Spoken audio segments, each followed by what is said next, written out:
বিএনপির মহাসচিব মির্জা ফখরুল ইসলাম আলমগীর স্যার তিনি বলছেন জুলাই যোদ্ধাদের নিরাপত্তা দিবে বিএনপি।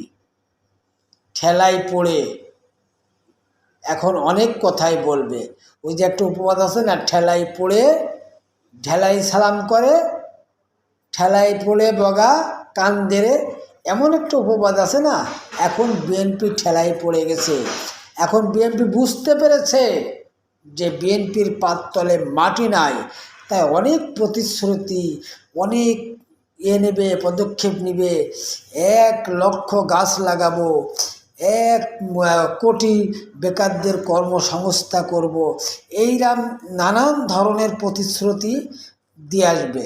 কারণ ইতিপূর্বে আমরা 53-54 বছর ধরেই দেখছি নির্বাচনের আগে এটা করব, সেটা করব, এটা হবে, ওটা হবে, কিন্তু নির্বাচন হয়ে গেলে লুটপাট, চাঁদাবাজি, জমি দখল, ঘর দখল, সম্পদ দখলের এক মহা উৎসব শুরু হয়।